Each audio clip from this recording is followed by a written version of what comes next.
ተህጎ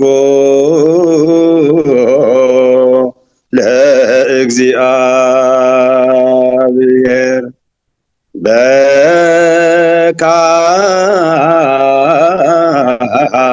በካህናት ሕጽርት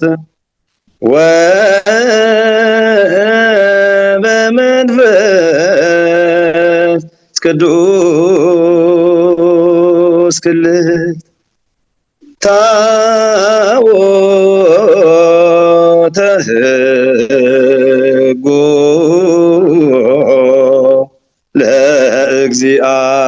ለእግዚአብሔር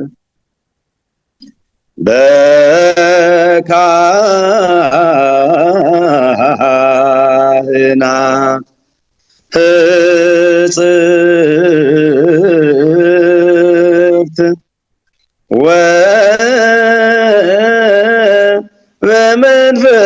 ወበመንፈስ ቅዱስ ክልት ንጉሥ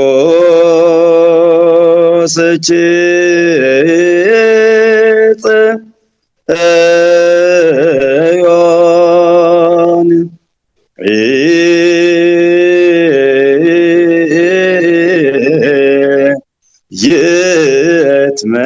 ይትመዋ ለጸር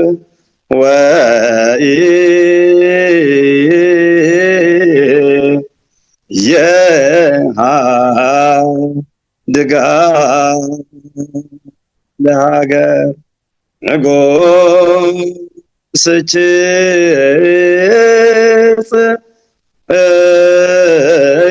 ጽዮን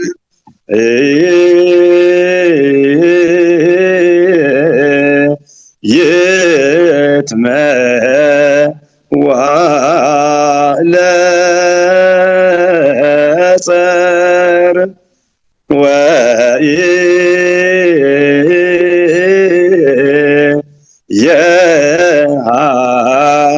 ድጋፍ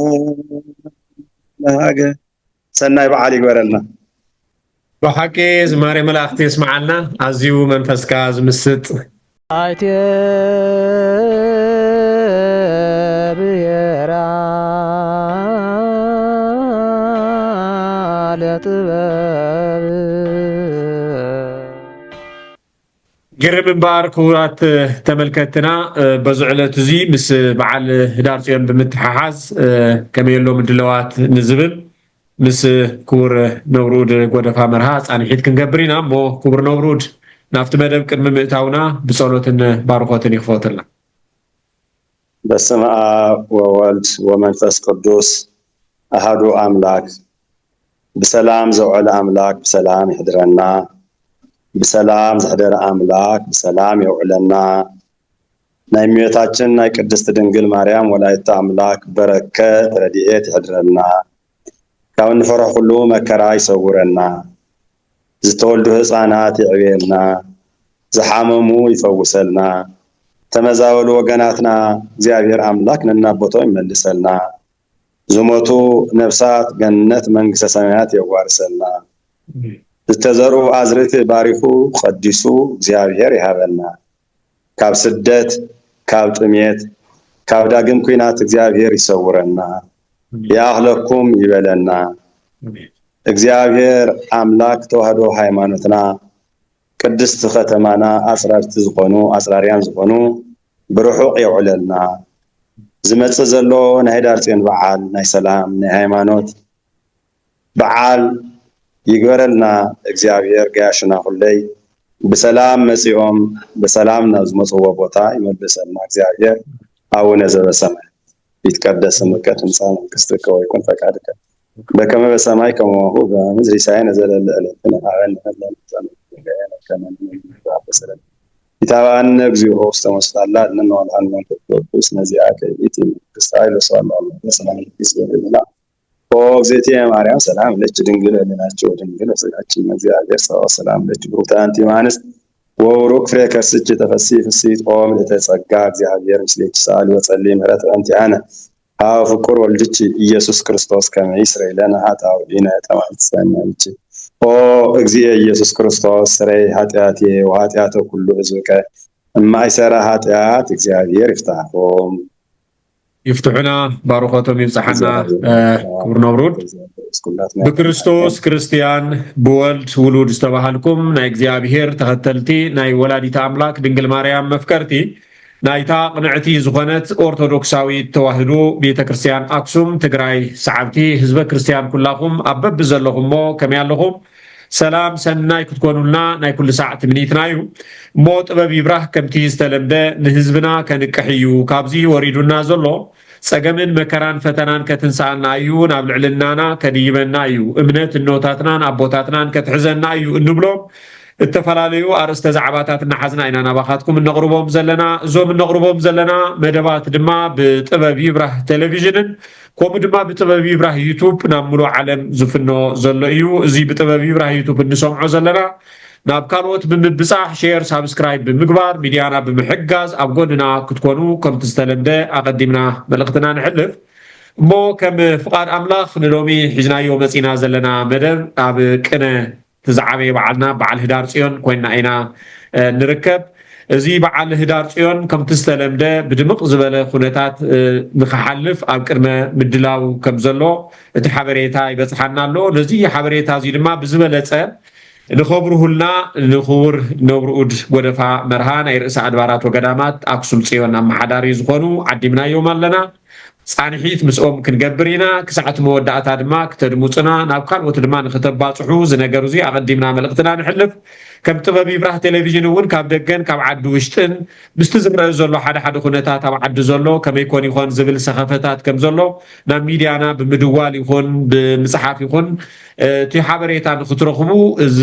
لاخكم لنا تملكتنا نزي صاوعدكم زي بمخبار ينابز مدب زي بصحنا زلنا نكايدو زلنا مو كبر نورود مستلوهم مستجانانق غزين اوانن اب عدن وصان زلو حزبهم ون زي ملخت زي كحلفو تزلو حبريتا زلو خنت كبنا سلاسترخمو انقع دحن مصو كبلفتو انقع بسلام تراخمنا انقع دحن مصو تناهم امين قرب مو كبر نورود بقطتا نافت زنيه مدلاو كناتو بعل هدار صيون كابت زنبره بزبلص خعلو معامت حزبنا نافتانا كل ممكحيت زخونت تاوت صيون مصيو مبؤو خب صلوتو خبصح كاملو عالم يوتي تمنيتون باهغون مو بزي اغاطام زي زرئيون زنافوسن كونتات سلازلو عامون كمزي عينت مدلاو غيرنا نيرنا لو مخعا بتوسخ سلازدلي كمي يالو مدلاو بعل هدار صيون نيلنا بقطتانا واتينا انت نفلمو سنا يمسلن مو كمي يالو مدلاو بعل هدار صيون انت يمسل بورميا انكوان خلتشفن 18 عامة مهرت لو معنتي مريم قسقاميا كوان قسقام مريم بسلام صحنا انكو عدما نوازيما بعل هدار صيون بسلام ابصحكم ابصحنا كلفتو مغايط بابات يبراه خاصا غبر مريم بزي عبي ميديا زي عدل سلازهاوني بشمين بشمرسا ادبارات وقدامات اخصم صيون محبرن حزبن امسجن اما بعل هدار صيون كم زفلت بي عمتو بدمكت زخبر بعاليو ابز حلفه كلتا سمونات او زناي عفار كبابي صبو سلازي تسمعه او كبيد ጭንቀት ኢና ነርና ስለዚህ እዚ ጭንቀት እዚ ከዓ ክገላግለና ዝኽእል ምድራዊ መንግስት ዘይኮነት ሰማያዊ ንጉስ እግዚአብሔር ይሞ ንእግዚአብሔር ክንልምነለና ብምህላ ንእግዚአብሔር ክንጥይቀለና بصلوت نفطارينا خنلمنلنا إلنا تكمتي 30 بربعتيو مأذن ولدنا معادك متصنتلو اليوم بربعتيو مأذن يقدسني يا رب حنا جن قدمت معات مجمارو نفطارينا خنطيق نحطت سلازقبالنا أبربعتيو مأذن مجرشان يقسم كتما بمسراق بمعراب بسمين بدو أبدون كان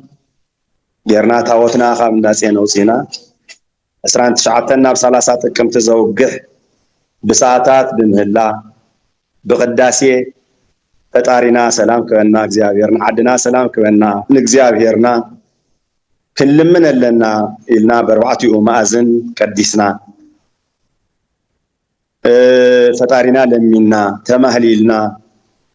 تمهلا ونكو قارس لزي ولو خمتي ورحوي مدرنيا مهلانا خاب حدار حدا ونسك على ما انت صحونا يموداتا امهلانا بخياتني نازنينا اغزيابير صلوتنا مهلانا نسمعو نشتي تناي سلام تلانچل نشتي خص زبل يمسل لمو ملؤ سلام كغبرلنا اب صلوتنا نركب زلنا كاوزي قتلنا بعال هدار سيون نملا حزبنا بسلام مسيو بسلام نخيد اوزي زدليو نغرات كلهم قدم خلت تورحي بزحات كوميتيتات استناغيدنا بزحات كوميتيتات اقريبنا ازراريونا بمنغستن بمحدارنا بوردان بزوان كوينا عبيت كوميتيتات አጣይሽና ኣብ ስራሕና ዘለና ቤተ ክርስቲያንና ንቀደም ታያገራ ኣውደ ምህረታ ኣብ ምስፋሕ በየዓመቱ በዝሕ ቁፅሪ በዝሕ ይወስኽ ስለዘሎ ብፍላይ ለብዘበን ከዓ ሰንበት ስለዝወዓለ ተማሃራይ መንግስት ሰራሕተኛ ሓረስታይ ዓርቢ ቅዱስ ገብርኤል ጀሚሩ ቀዳም እዩ ሰንበት እዩ ብዙሕ ሰብ ስለዝመጽእ نوزيك شكم زخيل أو دمهرتات انداس فحنا زنورو غزاوتي كوموز مثل عناز مثلا دافرسنا انداس تخاخلنا غاشنا مصيو افت أو دمهرت من صافو انصفو زعرفلو بوتاتا تستاخيلنا صريت زملكتون بتماثال ملكعو زلونا شنتبيتات وحدات سلازخونو نتزمت سب شكم سلازيكونه كلمي قوماتات انداغرنا نستنغدو نيرنا لبزن جن اوميغا ستبهله ناي لقحن عقارن تكال اسران حدن تنقاسقاساي شنت بيت استاخيلو اتداليو ام فصمتا يركب كالوت غبرت سنايون يوسخللو سلازي تسبقللو في بيت كريستيان نابرحق زباله كي خيد افتخابي زتكم زنبر حزقن بشنت بيتات افتخابيو شنت بيتات عدالنا لنا كالينا يوشت بيت كريستياننا ناي مبراتي ماي كيس انت هزبي مس ماي قلقالوت مس مبرات هايلي مس محدار تزاراريونا اوزي خلي صبو سرحتي يسرح له مالتي بيت كريستياننا خلي بارنيس زغبو قلم زغبو حدش من صافات سلازي هزمنا كاين قالات عمنتي بدن بغيرنا استاخيلنا اينا نصبي زلنا أبيتا كريستياننا خمس فلت تاوتا سيون مچم أسراتو بخراتو زيهب يلن لكن قبرن تاوتا سيون زيهب الحزب يلن ناي تاوتا سيون فقر زلو حزب بزحيو حدشت من صافات حدشت مقارجاتات كلام بمقبع كل نقر كقبا زقبو خمال أزقبو انتاي كنسرح اندابله بفلاي أبدق زلو حواتنا اندكنان انتاي كنمال انداغولو زقورو وزلو خيمسكنكو حلفة يدلي بتوساخي كم طبيب يبرح ميديا كالوت ميدياتاتن وعل بمئسار ياو خمتو وعل زأسرنا زي كون زفالتنا زلو سكاون العلي معلت بموساخ ساعتات بموساخ زقور لنا زلو خلي اكزافير يهابلنا كالوت تيكتوكارات وتيكتورات ون وفيسبوك ون بتماثال يقسم سيان مصيهم صعمو زبل بوزح سب بوزح ولد يزلو عطاواتسين ازي ون بوزح سب اندا تخاطاتلو እዩ ዝርከብ ዘሎ ማለት ካሊ ምስ ኣየር መንገድ ናይ ኢትዮጵያ ኣየር መንገድ እውን ቅድሚ 2 ወርሒ መስኮር ዶክተር ጽባሃ ናይ ባህልን ቱሪዝም ቢሮ ሓላፊ ኣቅዲምና ተዛራሪምና ያው ህዝብና ብሰንከ ኣየር ተጠው ከይብል ኣየር እውን ከይውሕድ ዋጋውን ከይጋነን ከምኒ ዓም ዝብል ተዛራሪምና ንሶም እውን ምዝምልከቶ ተዛራሪዎም ጽቦ ተስፋት ወሃይው ምምሕዳርና ዘዋ ምምሕዳርና ኩለይ مزملكتهم ني أير منجد حالفتي تزاراريو صبو تسفالو نحنا ون كان بيت كريستيانا بدي سازركو أقسم فتوتي أقسمن تولرت أقسمن كبابيان مزمر كتوس السلطانات تراخيهم ياوني أير كتري خمس وسخة حبيرهم لنا سلازي بسطتها مداي خلي بسطتها من محدار أقدمنا ياو بسطتها قوات سقمي بلنا نقسم كمقسم متن بزحات بعالاتنا ግን ብዘይ ምንም ፀገም እዩ ዝመሓላለፍ ብፅቡቅ እዩ ዝሓልፈልና ተበዓል እዞም ናይ ፀጥታ ኣካላትና ኩለይ ብደንብ ተዳልዮም ትራፊኩ ናይ ፀጥታ ሓይሉ ብደንብ ገይሩ ተዘጋጅዩ በቦቶኦም ሒዞም ተወሳኺ ሓይሊ ብምምፃእ ዝበዓል እዚ ብሰላም ንክሓልፍ እውን ኣብዙ እውን ዓብይ ምርድዳእ ኢና ጌርና ብሰንበት ትምህርቲ ቤት ደረጃ እውን ኣብ ትሕቲ ርእሲ ኣድባራት ወገዳማት ዘለዉ ሰንበት ትምህርቲ ቤት ኩለይ እዚኣቶም እውን እዞም ደቅናን ኣሕዋትናን እዚኣቶም እውን ብደንብ ገይሮም ተዳልዮም ካብ ዕለት 18 ጀሚሩ ንዝመፀ ህዝቢ እግሪ ብምሕፃር ብዓድዋ ገዝ ዝመፀ ብሽረ ገዝ ዝመፀ በዚ ብማይ ክርሐ ዝመፀ በዚ በረቐይቲ ዝመፀ እግሪ እንዳሓፀቡ መኽፈልቲ እንዳቕረቡ ለዘውን እውን ፍልይ ዝገበርናዮ ኣብ ኣየር መንገዲ እውን ኣይንገብርን ነርና ኣብ ኣየር መንገዲ እውን ሰባት ጌርና ኣብኡ እውን እንዳሓፀቡ ክቕበልዎም እንኳን ደሕና መፃኹ ክብልዎም ኢና ሰባት መዲብና ዘለና ሰንበት ትምህርቲ ቤት እውን ከምዚ ካርኒቫል ኤግዚቢሽን በአክሱም ዩኒቨርሲቲ እውን ተፈላለየ ፅሑፋት ተዳልዩ ብዛዕባ ንህዳር ፅዮን ዝምልከት እዚ እውን ብዙሓት ፅሑፋት ብዙሓት ሊቃውንቲ ዝእከብሉ ስራሕ ኢና ንሰርሕ ዘለና ማለት እዩ ስለዚ ብኩለ መዳዩ ፅቡቕ ምድላዋት ኢና ጌርና ነርና ከምቲ ቅድም ዝበልክዎ ፅቡቕ ሰላም እዩ ዝኒአ ፍጹም ሰላም ክገብረልና እግዚአብሔር ከዓ ንእግዚአብሔርና ክንልምን ለይትን ቀትርን ናብኡ ክንወድቕ ንዕኡ ንፈጣሪ ክንልምን ናይ ሰላም በዓል ገዛ እግዚአብሔር ኣምላክ ስለ ዝኾነ እግዚአብሔር ድማ ሰላም ክበና ኢና ንልምን ዘለና ኣብ ፅቡቕ ሰላም ኢና ዝኒአና ብኩሉ ምድላዋትና ኣጠናቒና ኢና ሆቴላት እውን ከየኽብሩ ተዘራሪብና ኢና ናይ ለምዘን ፍልይ ዘብሎ ናይ ህዳር ፅዮን በዓል ከዓ ብዙሓት ሆቴላት እውን ሓደሽቲ ዓራት መደቀሲ ኩለይ ዝተመስረታሉ ዝጀመራሉ እዩ ዝኒአ ስለዚ ሰብና ህዝብና ኣብ ኣውደ ምህረት እውን ምንፃፍ ገይሩ ዘነፅፍ ፅሩይ ዝኾነ ቦታ ማይ ኣቕርቦት ዘለዎ መብራህቲ ዘለዎ ፀልማት ዘይብሉ ኣዘጋጂና ኢና ኣብ ሆቴላት ክድቅስ እየ ዝበለ ኩለይ ኤክሰስ ሆቴላት እኒአውና እዮም ስለዚ ብሰላም ምፁልና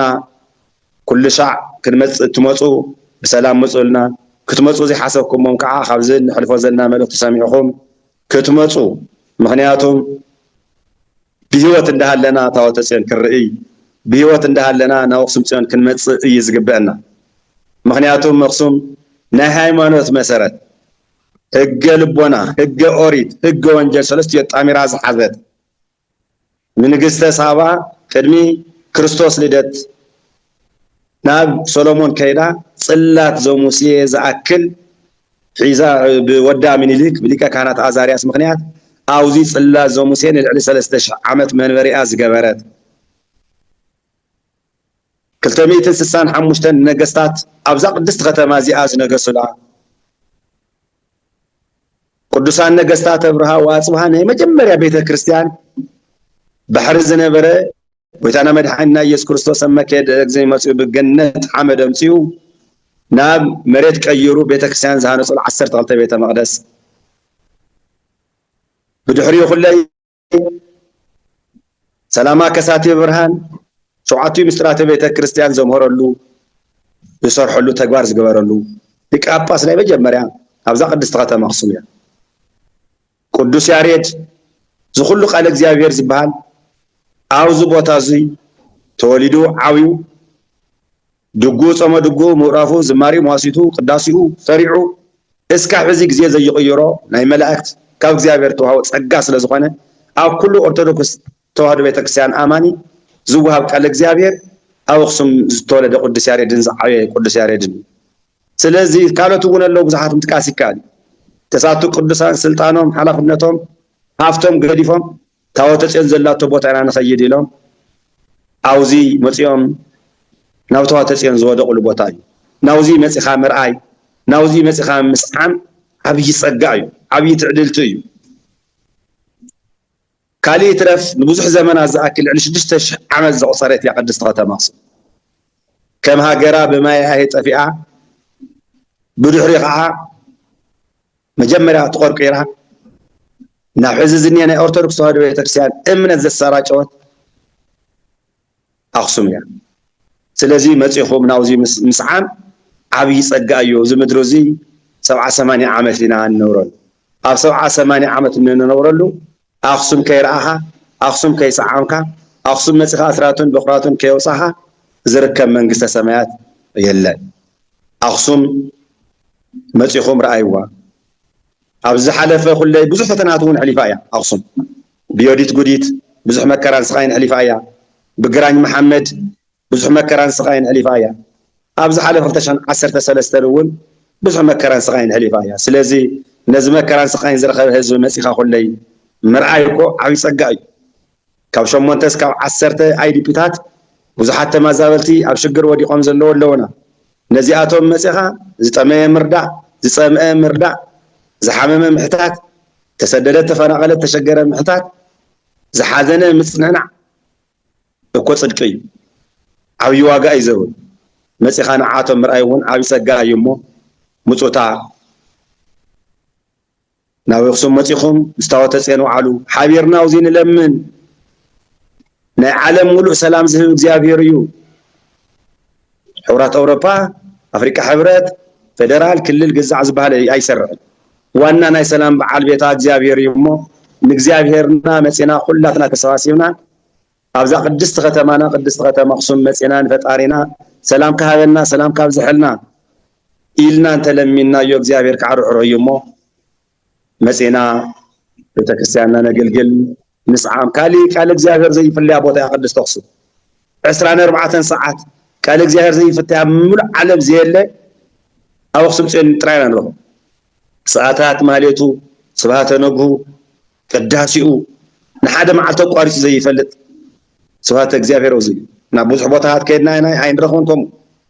ብዙሓት ጋያሹ መፅኦም እዮም ናብዚ ከም ኣክሱም ዝመሰለ የለን እዮም ዝብሉ ስለዚ ናብ ከምዚ ዝመሰለ ከተማ መፂኹም ናይቲ ታወተ ፅዮን በረከት ክትካፈሉ እየ ፃውዒተይ ዘቕርብ የቕኒየልና ብሓቂ ክቡር ነውሩድ ኣዝና ኢና ነመስግን ስፍሕ ብዝበለ መልክዑ እቲ ቀዳማይ እቲ ናይ ሰላም ሃዋህው ዘሎ ሕዚ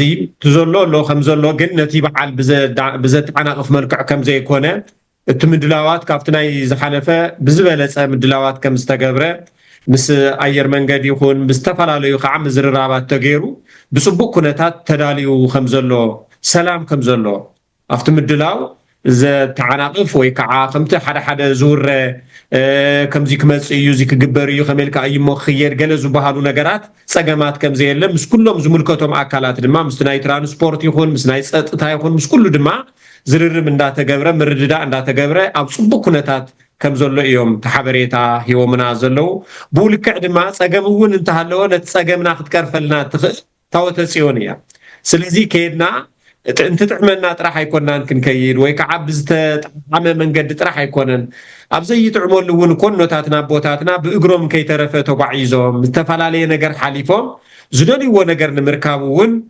ፈተናታት ሓሊፉ እውን እዩ ናብ መንፈሳዊ ነገር ተበፂሑ ዝምለስ እሞ ነቲ ንደልዮ ዘለና ሰላም እውን ካብ ሰብ ኣይኮና ንፅበ ካብ እግዚኣብሔር እዩ ስለዚ ናብዛ ናይ ኩሉ ናይ ዓለም መመክሒት ዝኾነ ፅላተ ሙሴ ከይድና እንተ ደኣ መባእና ኣቕሪብና እንተ ደኣ ፀሊና እንተ ደኣ ንዓለሚና እቲ ካብ ሰብ ክንረኽቦ ዘይከኣልናዮ ዘለና ነገር እውን መፍትሒ ከም እንረኽበሉ ብምሕባር እዮም ምፁታ ኩሉ ነገር ተዳልዩ እዩ ዝብል መልእኽቶም ኣሕሊፎምልና ዘለው እንኳዕ ናብዚ ኣብቅዐ ክንብል ንፈቱ ንተመልከትና እውን ከም ጥበብ ይብራህ ቴሌቪዥን እውን ኣብዚ እዋን እዚ ንዝግበር ኩሉ ሓበሬታ ብምሃብ ምስ ርእሰ ኣድባራት ወገዳማት ኣክሱም ፅዮን እውን ብምዝርራብ ኣብዚ እዋን እዚ ዘልዩ ነገራት ተሃልዮም ሓበሬታ ብምሃብ ምስቲ ናይ ፀጥታ ኣካል እውን ብምዃን እዚ ሳተላይትና እውን ካልኦት ናይ ኔትወርክ ምጭንናቕ ክህሉ ስለ ዝኽእል በዚ ሳተላይት ግን ሙሉእ ግዜና ሂብና ኣብዚ ነገር እዚ ኣድሂብና ነቲ በዓልና ብሰላም ንክሓልፍ ግቡእና ከም እንገብር በዚ ኣጋጣሚ እዚ እውን ንተመልከትና ክንሕብር ንፈቱ ሓበሬታታት ተሃልዩ ነምፅእ ክቡር ነውሩድ እውን ነዚ ነገር እዚ ድልው እዮም ኩሉ ሳዕ ኣብ ዝፀዋዕናዮም ይኹን ኣብ ዝዓደምናዮም ይኹን ኣብ ቅድሚት ብምምፃእ ኣብኡ ካብ ህፃንነቶም ኣትሒዞም ዝዓበይሉ ገዳም እውን ስለ ዝኾነ ኩሎም ናይቶም ዝሓለፉ ሊቃውንቲ እናረኣዩ ዝመፁ ስለ ዝኾኑ ብዝግባእ ካብቲ ዝነበረ ብዝበለፀ ንክሓልፍ ዝግበር ዘሎ ምድላው ኣቦትኡ ከም ዘሎ ተረዲእና ኣለና ነዙይ እውን ንክቡር ነብርኡድ ግዜኦም ሰዊኦም ሓበሬታ ስለ ዝሃቡና ኣዝና ነመስግን እሞ ምስ የተሕሕዝ ኣቢልና ምስቲ ዘለና ግዜ እውን እዚ በዓል እዚ ክነብዕል ከለና ድሕሪ እዚ ኣብ ልዕሌና ዝተፈፀመ ፅንተት እነውዕሎ ዘለና በዓል ምዃኑ ፍሉይ ይገብሮ ካልኣይ ከዓ ኣብቲ ናይ ዝሓለፈ ዝነበረ ናይ ባዕልና ኦርቶዶክሳዊት ተዋህዶ ቤተክርስትያን ትግራይ ኣክሱም ኢልና መንበረ ሰላማ መሰረት ብምግባር ናይ ባዕሉ ሲኖዶስ እውን ብምሓዝ ከም ተጋሩ ከም ትግራይ እነውዕሎ ዘለና በዓል ስለ ዝኾነ ፍሉይ ይገብሮ ምዚ የተሓሒዝና ብፍላይ እዛ ድሮ ህዳር ጽዮን ዝተፈጸመ ፅንተት ኩል ግዜ እንዝክሮ ዝለዋህ ህዝቢ ሰቱ ነስኒሱ እግሪ ጋያሾ ሓፂው ክቅበል ኣብ ዝተዳለወሉ እዋን ከክንዲ ሰቲ ደም ዝተነስነሰሉ ሰማዕታትና ፍቆዶ ጎዳናታት ተዘርግሑሉ እሞ ነዚ ነገር እዚ ድማ ኣብ ቅድሚት ኮይኑ ብፍላይ ሲኖዶስ ኢትዮጵያ ባሪኹ ብዝለኣኾም ዝበፅሓና ፅንተት ኣዝዩ ንውሉድ ወለዶ እውን እንዳተዘከረ ዝነብር ስለ ዝኾነ ብዛዕባ ናይዚ ዝኽረ ሰማዕታት እዚ ኣብ ድሮ ህዳር ጽዮን ዝግበር ነገር ከመይ ኣሎ ትምድላዋት ብፍላይ ከም መንበረ ሰላማ ሰማዕታት ቅድስት ሃገረ ትግራይ ኢሉ ቅድስና ንሰማዕታትና ከም ዝሃበ ይፍለጥ ስለዚ ምዙ ተተሓሒዙ እዚ ናይ ሰማዕታትና ዝኽርኸ ዝተገብረ ምድላው እንታይ ይመስል ዝብል እውን ክነልዕሎ ስለ ዝግባእ ምዙ ዝተተሓሓዘ ዝሁና ነገር ተሃልዩ ክብርዎ ንሕና ካብቶም ሽዑ ሰማዕታትና ዝሓለፉ ተረፊና በአካል ዝረአናዮ ኣብቲ ቦታ ዝነበርና ትዝነበረ ፀገም ከቢድ ሽግር ክንተርፍ ኢልና ኣብዚ ሓሰብናሉ ካብቶም ዝወፁ እግዚአብሔር ኣውፂና ኣሎ ወፂና ከዓ ነዞም ደቅናን ኣሕዋትናን ብፍላይ ህዝቦም ክመፀና እዩ ኢሎም ማይ ኣቕሪቦም መኽፈልቲ ኣቕሪቦም ህዝቦም እግሮም እንዳሓፀቡ ዝፅበዩ ዝነበሩ መናእስያትና እዮም እዞም መናእስያትና እዚኣቶም ካብ ዝሓለፉሉ ጀሚሩ እስካብ 2017 ዓመተ ምህረት ዝነበረ በዓል ህዳር ጽዮን ካብ 18 ጀሚርና እስካብ ዕለት 20 ንግሆ ብፍትሓት ብጸሎተ ምህላ ነስታውሶም ድሕራይ ድማ ኣብዚ ናይ ኣደባባይ ቅዱስ ያሬድ ድማ ናይ ሽምዓ መብራህቲ ናይ ጧፍ መብራህቲ ጌርና ኢና እንዳስታወስና እዮም መፂና ለብዘበን መበል 50 ዓመቶም ስለዚ ስፍሕ ብዝበለ ኢና ክነኽብሮም ናይቶም ደቅናን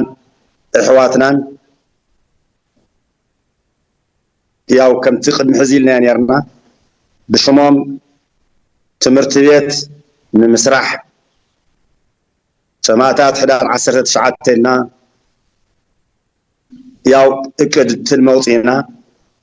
ግን ድማ ብዙሕ ሰበብ ሽግር ስለ ዘለና ብዙሕ ሰበብ ሽግር ወዲቑ ስለ ዘሎ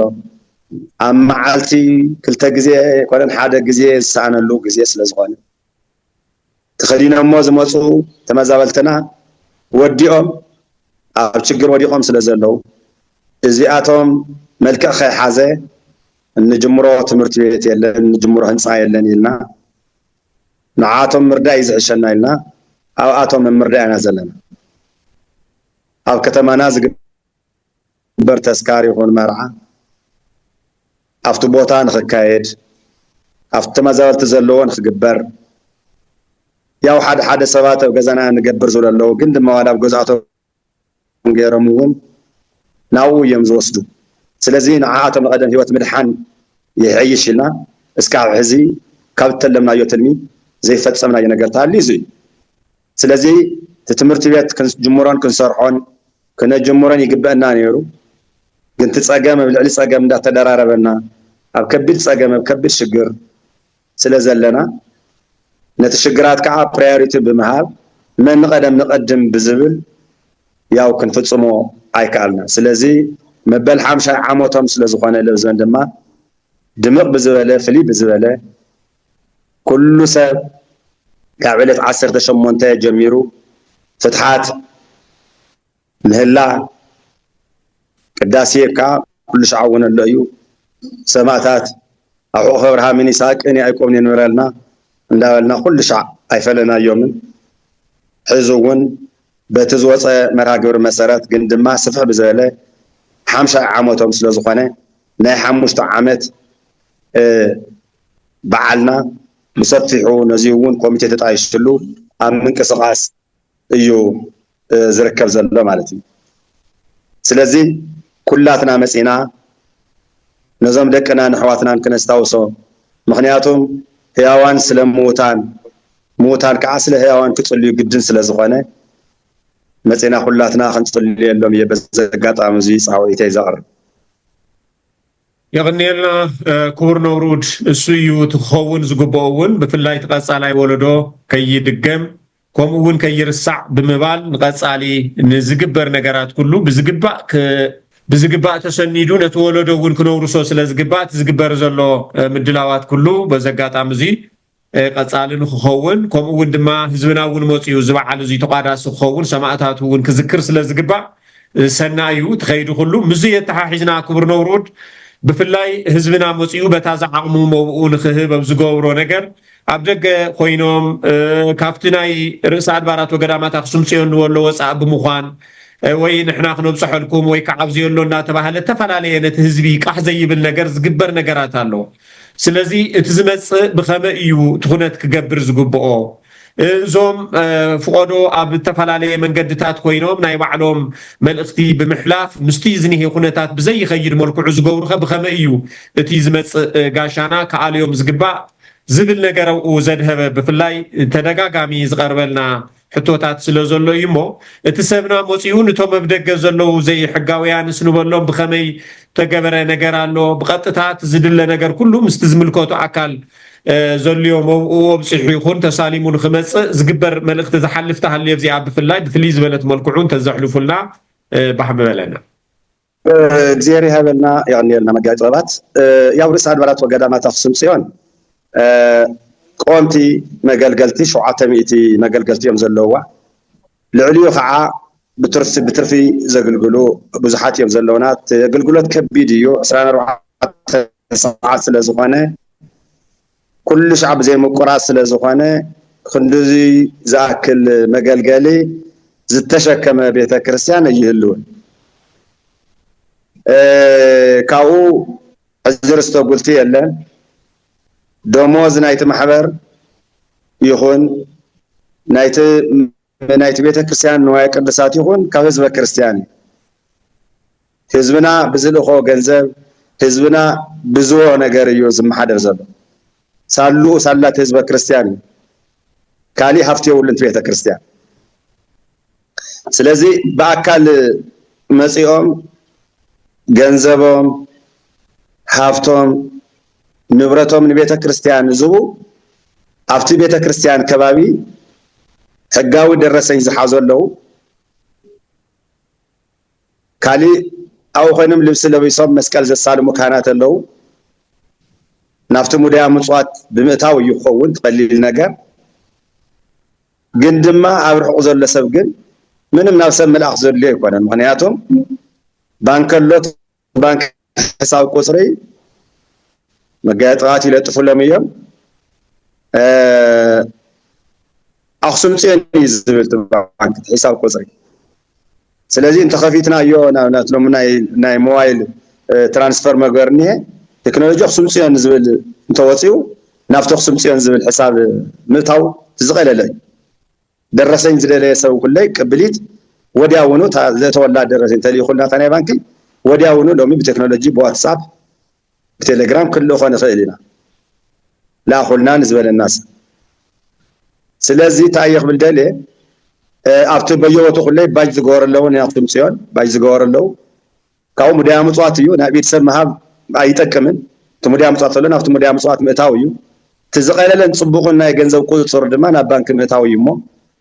ምስቲ ኣብዚ ተሓተ እዚ መጋየጥራት ለጥፈልና ሞነይ ናብዚ حساب እዚ ተቲኹም በአግባቡ ናብቲ ቤተ ክርስቲያን ናፍቲ ዝምልከቶ ኣካል ናብታ ቅድስት ቤተ ክርስቲያን እዩ ዝኣቱ ማለት ካሊ ኣውዚ ከተሓስቦ ዝደሊ ያው ከምቲ ንሕና ነውጾ መርሃ ግብሪ ካብ ሓደ ቦታታት ዝመጹ ሊያውውን ይሳል ስለዚ ኣብቲ ከባቢ ናብ ሰለስተ ፍርዲ ቤታት ኣለው እዮም እጅ ከፍንጅ ምስተታሓዘ ወዲያውኑ ናብ እስር ቤት ዘብሉ ዳያኑ ተመዲውልና እዩ ኣብቲ ከባቢ ቤተክርስትያን ስለዚ ደቅና ንሕዋትናን ኩለይ መፂኹም ቤተክርስትያን ስዒምኩም ጽድቂ ሰሪሕኩም ዳ ክትከደለኩም እምበር ናብ ገልጣዕጣ ክታቱ ኣይግባእ ክትሰሩ ኣይንደልየኩም ክትሰርሑ ሰሪሖም ክትልወጡ እዩ እምበር ብስርቂ ብቅጥፈት ዝልወጥ ሰብ ብዙሕ ኣይኮነ ቁም ነገር የብሉ ሰሪቃ ተጥርዮ ሃብቲ ደቅኻ ይትዕብየሉ ንባዕልኻ ኩለይ ዕድመ ዘህወካ ኣይኮነ እንኳን ኣብ ቤተክርስትያን ኣብ ካሊእ ስርቂ ፅቡቅ ኣይኮነ ዘይሰራሕካሉ ዘይድኸምካሉ እትረኽቦ ገንዘብ ኣውዚቶ ዝበሃል ንቁም ነገር ኣይውዕል ውሽጥኻ እውን ተሓጒስካ ኣይትነብርን ስለዚ ካብዚ ክንቁጠብ ኣለና ናይ ፀጥታ ኣካላት ኣለው እዮም ኣብቲ ከባቢ እኒአው እዮም ስለዚ ዘምፀናዮም መባዕ ኣስራትና በኩራትና ብኣግባቡ ናብቲ ሒሳብ ቁፅሪ ባንኪ ምእታው የለን ብኣካል ከይደ ዝህብ ሰብ ተይል ድማ ካርነ ዝሓዙ ኣለው ሙድያ ምፅዋት ከዓ ኣሎ ያው ናይ ኣክሱም ሙድያ ምፅዋት ይፍለጥ እዩ እቲ ቁፅፅሩ ከቢድ እዩ ስለዚ ናብኡ ምእታው እውን ይካል እዩ ንብረት እውን ፅላል ዕጣን ሽምዓ ዘይውን ንብረት ክፍል ኣሎ ኣብቲ ንብረት ክፍል የፍተ ዕቃ ቤት ብዙሕ ሰብ መዲብና ኢና ኣብኡ ብኣግባቡ ምእታው ኣልባሳቱ ፅላሉ ኩሉ ዝመፀ ነቲ ዝምልከቶ ኣካል ነታ ዝምልከቶ ንብረት ክፍል ናብታ ቤተክርስትያን ዘላ ናባ ሒዝና እንመፅእ ብኣግባቡ ደረሰኝና ቀቢሊትና ሒዝና ክንከይድ እዩ ዝግብአና ትዝበልዎ ግን ሓቂ እዩ የጋጥም እዩ ስለዚ በየዓመቱ 2 3 5 10 ይእሰር ንሓደ ዓመት 2 ዓመት ይዝእሰር ስለዚ ኣይፅቡቅን ቤተክርስትያን ክስዕም ኢሉ መፅኡ ጸሎት ክገብር ኢሉ መፅኡ ዕድመ ክቦ መፅኡ ጥዕና ክቦ መፅኡ ሓሳብ ልቡ ከስምረሉ ኣብ ኣካላቱ ዝኒአ ሕማማት ክውገደሉ ክወፅሉ ጥዑይ ደቁ ክሪአሉ ኢሉ መፅኡ ዝልምኖ ልመና ንሱ ገዲፉ ናብ ስርቅን ናብ ቅጥፈትን ዝኣቱ ኣይጥቀምን ብነፍሱን ብስጉእን እሞ ክንቁጠብ ኣለና ካልኦትና ድማ ብኣግባቡ ናብ ዝምልከቶ ክነእትዎ ኣለና ግርም የቕኒየልና ክቡር ነውሩድ ብዝግባእ ኣብሪሆምልና ኣለዉ ብተወሳኺ ምስቲ ዘለና ግዜ እውን ከም ናይ መወዳእታ ክንገብሮ ኢና እቲ ዝዓበየ ከዓ እቲ ናይ ስብከተ ወንጌል እዩ ሕዚ ከዓ እንታይ እዩ እቲ ሰብና ብዝበለፀ ናብ ታወተ ጽዮን ክመፅእ እንከሎ ብእዝኑ ዝሰምዖም ነገር ናይ ስብከተ ወንጌል ይኹን ዝሓልፉ መልእኽትታት እዩ ምስዚ ዝተተሓሓዘ ኣድላይ ዘይኮነ ገሊኦም ባሕተውቲ መሲሎም ይኹኑ ገሊኦም ገለ መሲሎም ኣድላይ ዘየበለ መልእኽቲ ዝሕልፉ ኣለዉ ብዕላማ ክኸውን ይኽእል ነቲ ዝመፀ ሰብ ትክክለኛ ቃል ሰሚዑ ንኸይምለስ ክኸውን ይኽእል እዚ ነገር እዚ ኣዝዩ እቲ ዝመፅእ ዘሎ ጋሻና እውን እቲ ዘድሊ መልእኽቲ ሰሚዑ ስብከተ ወንጌሉ ሰሚዑ ናይ ታወተ ጽዮን ማጻጻኣ ይኹን ትዘሎ ክብራ ሰሚዑ ክምለስ እዩ ዝደሊ እሞ ምስሊ ዝተተሓሓዘ ናይ ስብከተ ወንጌል ብኸመይ እዩ ተዳልዩ ዘሎ በብኸባቢኡ ኣብቲ ቅፅሪ ቤተክርስትያን ይኹን ብካልኦት መድያት ኣድለይቲ ዘይኮኑ መልእኽቶም ከየሕልፉኸ ዝተገብረ ነገር እንታይ ኣሎ ትብል እውን ኣብኣ ኣብርህ እንተነብላ ፅቡቅ እዩ እንተመልከትና ኢለ ክቡር ነው እና ሎሚ እቲ ካብ ካሊእ ቦታታት መፅኦም ብዘይ ኣግባብ ዝሰብኩ ኦልሞስት የለውን ማለት ይከኣል እዩ ምክንያቱም ዲፓርትመንት ናይ ስብከተ ወንጌል ስለ ዝኒሀና ኣብተን ዝስበኻለን ቦታታት ንኣብነት ኣብ ኣውደ ምህረት ካቴድራል ኣብ ኣውደ ምህረት ጥንታዊ ጽዮን ኣብ ሓወልቲ ኣደባባይ ኣብ ሙራደ ቃል ኣብ መናገሻ እንደገና በዝን ደቡብ ገጽ ዘሎ ናብ ጥንታዊ መእተዊ እንደገና ኣብ ያሬድ ኣደባባይ ኣብቲ ፒያሳ እንደገና ኣብ ኣርባዕቱ እንስሳ ቤተክርስትያን ኢየሱስ ቤተክርስትያን ኣብዚኦም ብደንብ ሰበኽቲ ኣዳሊና ስለ ዝኾና ህዝበ ክርስቲያን ኣብዚ ቦታ እዚ ብሰፊሑ ስለ ዝሓድር ናይ ባዕልና ሰበኽቲ ወንጀል በብሰዓቱ በብመርሃ ግብሩ ወፂዎ ምድላዋቶም ወዲኦም እዮም ስለዚ ኣብዚ ብዙሕ ዘፅግም ነገር የለን ዋና ነገር ናይ ኣክሱም ታሪክ ናይ ኣክሱም ጽዮን መጻጻ ጽላተ ሙሴ መጻጻ ካብ ቀደም ካብ ክርስቶስ ልደት ቅድሚት ጀሚሩ ዘለው ናይ ታሪክ ኣክሱም ብሙሉእ ዝግለጸሉ ናይ ጽዮን በዓል ንምንታይ ከም እንኽብሮ ዘለና እንገልጸሉ ኩሉ ቦታ ሓደ ዓይነት ናይ ስብከተ ቀራርቦኦም ነናይ ባዕላቶም ክኸውን ይኽእል እዩ ኮይኑ ግን ኣርእስቲ ተዋሂብዎም በዚ ኣርእስቲ እዚ እዩ ካሊእ እቲ ህዝቢ ዝሓቶ ሕቶታት እውን ኣለዎ እዩ እቲ ህዝቢ መፅኡ ነቶም ሰባክያን ወንጀል ናይ ምሕታት ድላዩ ዝኾነ ጀነራል ኖውለጅ ዝኾነ ነገር ክፈልጡ ምእንቲ ጥያቄታት ሕቶታት እውን ኣቕሪቦም እዚ እውን ኣብ ሓደ ቦታ ናይ ስብከት ወንጀል 5-6 መምሃራን ከፍ ኢሎም ኣብ ኣክሱም ዘለዉ ስብከት ወንጀል ዘይኮኑስ ኣብ ሙሉእ ትግራይ ዘለዉ ሰባክያን ወንጀል እውን መፅኦም ኣብቲ ቦታ ንሱ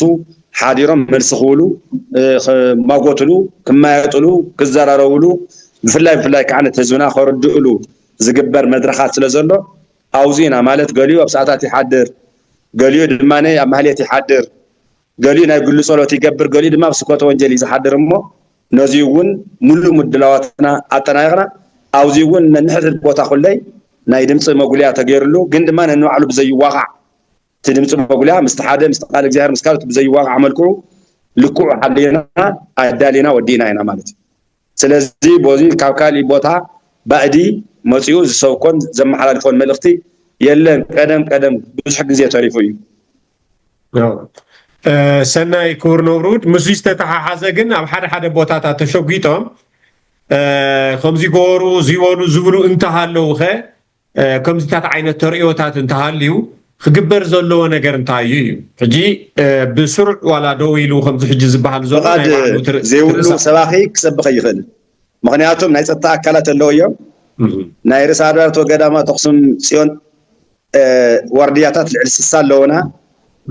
ካልኦት ኣብ ሰዓታት ኣብ ቅዳሴ ኣብ ማህሌት ኣብ ካሊእ ኣብ ሙዳያ ምፅዋት ዘይተመደቡ ካህናትናን ዲያቆናትናን ኩለይ ኣብ ናይ ፀጥታ ስራሕቲ ተዋፊሮም ስለ ዘለዉ መናእሰይ ፅዋዕ ማሕበር ዝበሃሉ እውን ኣለውና እና ናይ ሰንበት ተምሃሮ እዚኦም ብምሉኦም ተዳልዮም ስለ ዘለዉ ስኢሎ ብዝኾነ ቦታ ተሸጒጡ ከመሓላልፍ ዝኽእለሉ ባይታ ዝፀበበ እዩ ምክንያቱም በርታት ዘሎ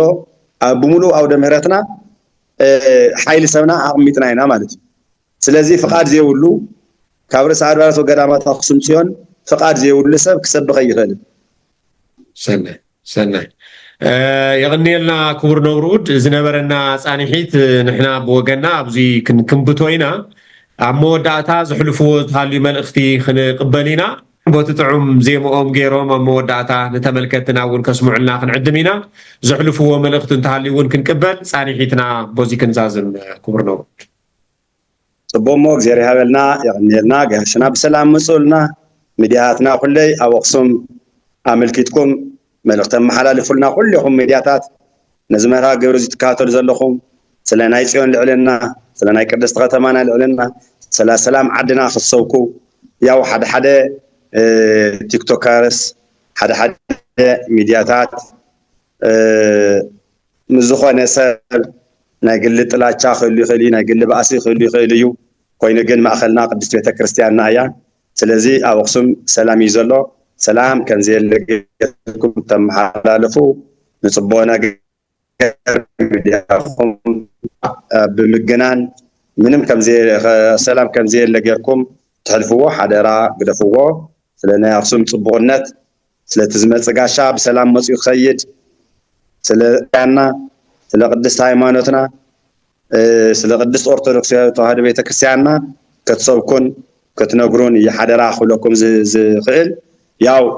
ሓንቲ ከቅርብ በትታዝኮ መሰረት ያው ለማ ሓንቲ ቁስቋም ያሞ አልዎ እንበለ ሰሎም ይሄ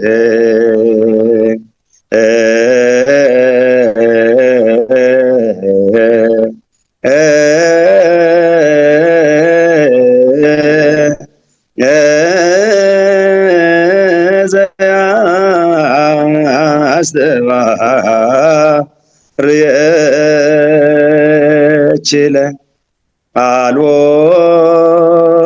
انلا سلومي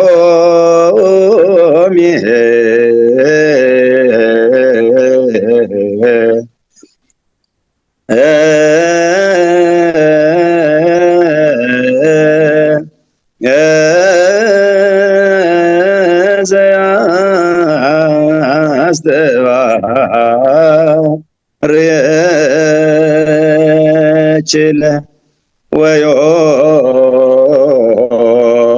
ወዮሴፍ አረጋዊ ዘን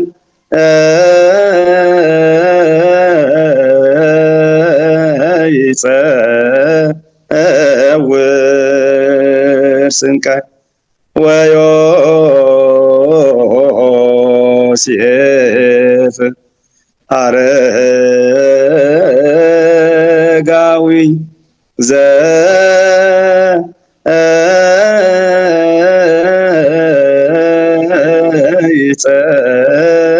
ይጸውር ስንቃይ ዝማሬ መስሚዑምልና ብፍላይ ከዓ ኣብ ርእሲ ኣድባራት ወገዳማት ኣክሱም ጽዮን ግዜ ተጠዓዒሙልኩም ኣብቲ ዓፀዳ ኮንኩም ተሳሊምኩም ነዚ ንዝበቃዕኩም ኣዝዩ ባህ ዘብል እዩ ኣብ ደገ ንዘለና ድማ ናብዚ ነገር እዚ ከድና ብኣካል ናይቲ በረኸት ተቋደስቲ ክንከውን ዘይከኣልና ድማ በቢ ዘለናዮ ኮይና በቢ ዘለና ዓቕሚ እውን ታብቲ በረኸት በቢ ዘለና ሓገዝ ብምግባር መባእና ብምውዳቕ ተሳተፍቲ ክንከውን ኣብ ዓለም ዘለና ኩልና ናይዛ ኦርቶዶክሳዊት ተዋህዶ ቤተክርስትያን ሰዓብቲ ዝኾንና ዓይንናን ህልናናን ኩሉ ናብዚ ክብረ በዓልና እዚ ክኸውን ብፍላይ ናይ ኩልና ትንሳኤ ክረጋገፅ ዝኽእል ናይ ኣክሱም ትንሳኤ እንትረጋገፅ እሞ ኣብዚ መዳይ እዚ ናይ ኩላትና ብፅሒት ክህልዎ እናበልና እንተ ብርእሲ ኣድባራት ወገዳማት ኣክሱም ጽዮን ግን ብክቡር ነውሩድ ወደፋ መርሃ ብዝምራሕ ብግቡእ ዝኾነ ምድላዋት ተገይሩ ከም ዘሎ እናሰማዕናን እናተኸታተልናዮን መፂና ኢና ብሰላም ንክሓልፈልና ድማ ከም ጥበብ ይብራህ እውን ብፅሒትና ብምግባር ሓበሬታታት ብምቕባል እቲ ዘሎ ኩነታት ናብ ተመልከትና ብምባል ተሳተፍቲ ናይዚ በዓል እዚ ከም እንኸውን በዚ ኣጋጣሚ እዚ ንተመልከትና ንሕብር እሞ ክቡር ነውሩድ ንዝነበረና ፃንሒት ኣዚና ነመስግን ብሕልቲ በዓል ድማ ተራኺብና ከመይ ነበረ ዝብል ድማ ፃንሒት ከም እንገብር ሰብ ሙሉእ ተስፋ ኢና ኣብዚ ክንክንብቶ ከምቲ ብጸሎት ዝፈለሙልና ብጸሎትን ባርኮትን ድማ ክክንብቱልና ናብኦም ክነብሎ ክቡር ነውሩድ እግዚአብሔር አምላክ ሰናይ በዓል ይግበረልና በሰላም መጽልና ወልድናን አሕዋትናን ደቅናን በሰላም መጽኹም ናይ ታወተጽን በረከት ረድኤት ተቀበልኩም ከዓ በሰላም እግዚአብሔር ይመልሰልና እናበጣኹም ኩልኹም እግዚአብሔር ንዓድና ሰላምን ምሕረትን ይወርደልና ስለ ሰላም ንጸሊ እግዚአብሔር አምላክ ሰላም ወዝኸልና ብሩኽ ለይቲ ይሕድረና ብሩኽ መዓልቲ ይውለና አቡነ ዘበሰማያት አይቴ ብየራ ለጥበብ